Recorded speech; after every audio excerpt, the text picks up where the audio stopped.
Public relations should be approached journalistically. My name is Ken Harvey, and I've enjoyed a long career split between journalism and public relations. My multimedia textbook, Crash Course in Mass Communication, teaches the basic skills of both journalism and PR.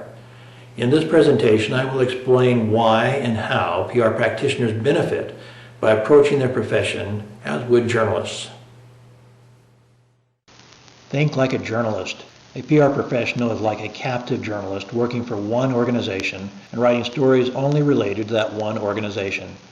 Thinking like a journalist will help you achieve high-quality stories and other PR products. And learning to think like a journalist is also the best way to achieve and maintain strong media relations. It can make the difference between whether media professionals see you as an asset or an enemy. Interview like a journalist. You should interview sources within the organization and among the organization's key publics, such as clients and customers, to find and create good stories. Interviews have two primary purposes for journalists. First, finding out what there is of interest to write about, and second, gathering quotes and information with which to actually produce a good story. Finding a good story idea is as important as writing a story well. This is as true for a PR professional as it is for a journalist. In interviewing organization executives, employees, customers, clients, etc., actually serves as valuable research in preparing to create a PR plan. Interviewing individuals such as these can provide the same sort of information as would hosting focus groups, which is a popular form of PR research. The interviews can help you understand an organization's SWOT, strengths, weaknesses, opportunities, and threats, around which you build a PR plan. In the process, the interviews can provide lots of great ideas for stories and other PR products. And finally, the interviews can provide the actual raw material, quotes, information, graphics, etc., needed to prepare effective stories. So what questions would you ask? Journalists always fall back on their 5 W's: who, what, when, where, why, and how. To me, the most important are what, why, and how. Why and how are particularly effective in drawing out details of value. Let's consider more specific questions you might ask stakeholders. For executives, how is the organization doing now? What are the organization's most important projects ongoing or planned for the future? Why are these so important? How will these projects impact the organization's clients or customers? How will they impact the organization itself? For employees, why do you work at this organization? How do you feel about your work specifically and the organization itself? What do you think the organization does really well? How do you think the organization could improve its products and services? What would you say is the mission of the organization? And how does its mission correlate with your own personal mission in life? What things of interest are you working on with the organization? What do you do outside of work, such as hobbies or community service? For clients, customers, investors, or donors, you might ask, why do you support or do business with this organization? Again, what do you think this organization does really well? How do you think the organization could improve its products and services? How do you think this organization compares with other competitors? There are many more questions you could ask, but I hope these few examples help you understand how asking questions like a journalist can help you understand the organization's SWOT, develop a PR plan to help advance the organization's relationships, provide good ideas for stories and other PR products and tactics, and provide good quotes and information to use in producing good stories. With all this information, now write like a journalist. In many cases, editors or news directors will be your gatekeepers who decide whether to use your stories in their newspapers, magazines, broadcast TV and radio news, or on professional news sites on the internet. You should write like a journalist also because news style has been proven extremely effective. News readers in print and online are skimmers. They skim a story quickly to determine whether to read even a few paragraphs, and if they get bored, they quickly jump to another story.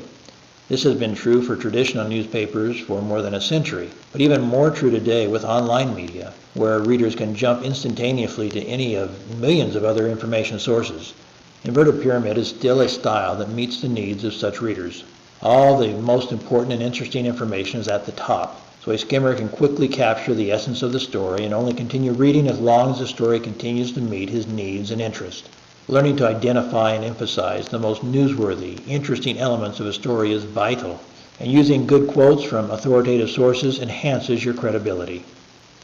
Let's review some of the key concepts of professional journalism.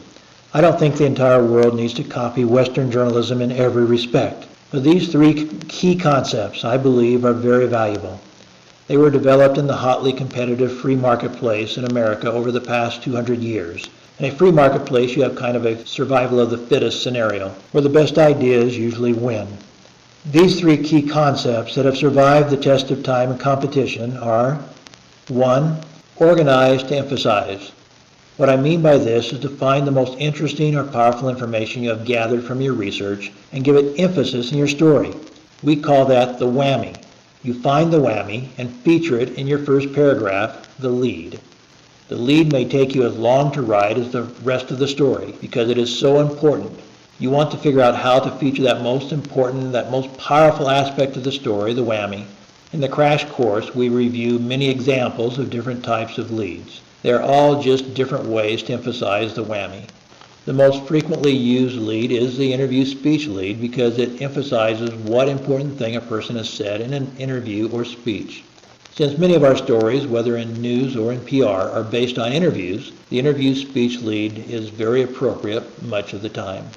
How you can best write a lead is important to understand, and I cover that thoroughly in the crash course. 2. Simplify to clarify. Far too many people think that the bigger the words and the more complicated the sentence structure they use, the higher the praise they will receive for their writing. Perhaps this begins in primary school when teachers are trying to encourage us to expand our vocabulary and our grammar skills. However it begins, it is a very bad habit. Keep your writing simple. Journalism is written for the masses and for skimmers, so popular newspapers are typically written at an 8th or 9th grade level. The most popular writing on the internet has also been shown by research to be written at this level. But I have found that simple journalistic writing is even appreciated by academics with their much polished PhDs. It is possible to write about nuclear energy and quantum physics using 9th grade vocabulary in simple sentences. And the more simply you can explain complex content, the better a writer you are. And the more your writing will be appreciated by everyone, including the most advanced intellects, because all of us are in a hurry these days to understand and digest information. 3. Attribute to verify. Unlike many PR practitioners, you should attribute almost everything you write, just like a professional journalist would. I know that is not always the journalistic practice around the world, but I believe it should be.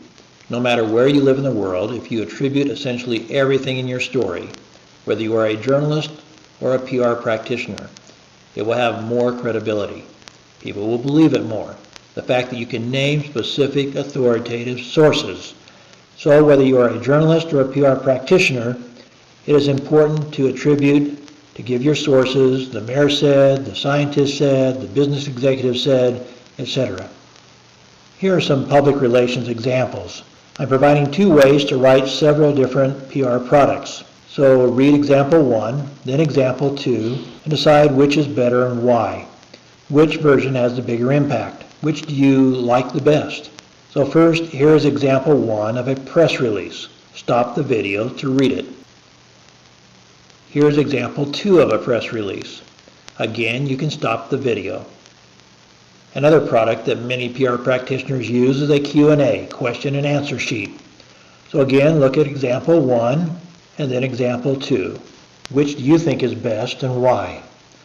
We also, as PR practitioners, have to prepare executive biographies. These are usually available online and frequently distributed with news releases. So again, here is example 1 and example 2. Look over both and decide which you think is more interesting or has a bigger impact and why. Now let's go back and look at these again. Between the 2 examples of press release, the one I hope you prefer is example 2. What you should have noticed if you read closely is that example 2 had attribution. Example 1 had no attribution besides the contact information. It doesn't say who provided this information. Many news releases come out like this. It is not that unusual, but it is not the best practice.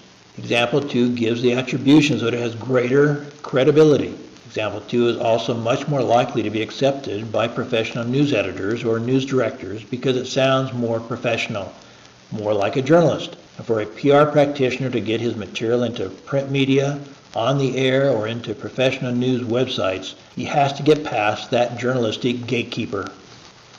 Now look at the 2 Q&As. It's basically the same thing. Example 2 comes with specific attribution and follow-up contact information for each question. This second approach is not common. I have never seen a Q&A with attribution in actual practice. However, as I have pondered this now that I am outside the profession, I have concluded that it would be much more useful to a journalist and much more credible to a non-journalist to provide attribution. Now in real everyday practice, the PR practitioner is frequently a ghostwriter for company executives. The PR practitioner may request some emailed thoughts about these questions from the executives and other top authorities, but he may write most of it himself and may screen and respond to all of the follow-up emails sent to the email addresses provided. But to give a Q&A to a journalist with specific information and email address would make it much more powerful and credible and more likely to be used by journalists. And as I said, much more credible to the non-journalist as well. Attribution equals credibility. And now look at the executive biographies, examples 1 and 2. This is a little different. It is not just a matter of attribution.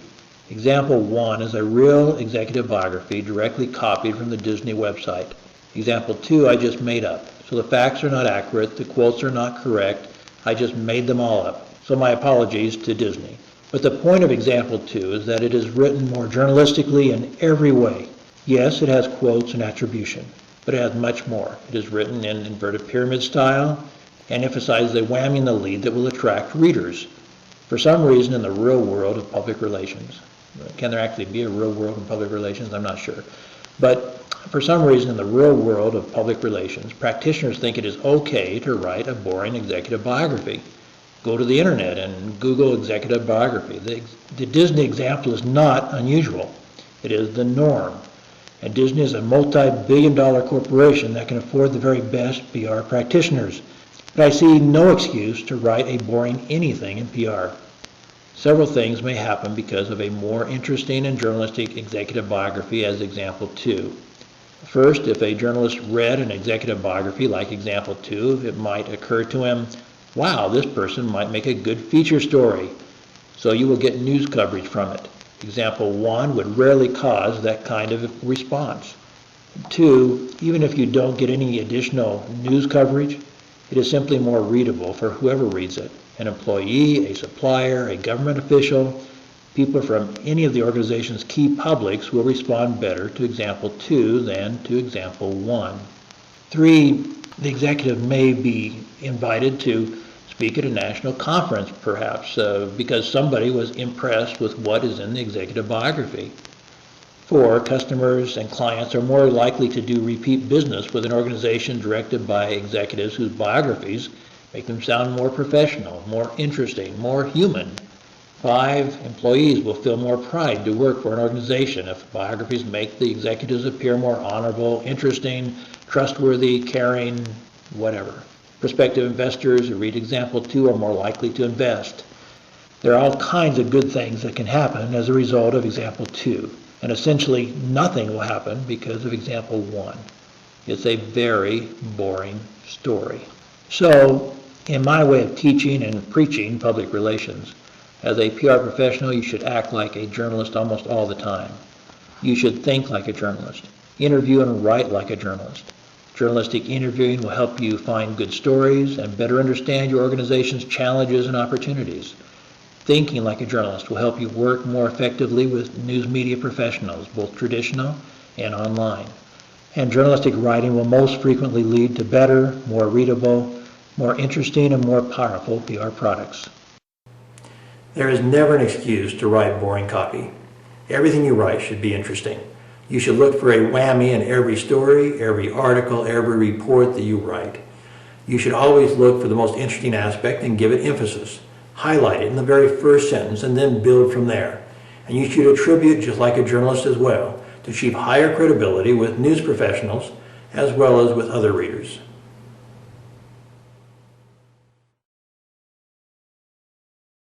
For more help in becoming a successful communications professional, visit www.virtual-university.us and subscribe to my multimedia crash course in mass communication.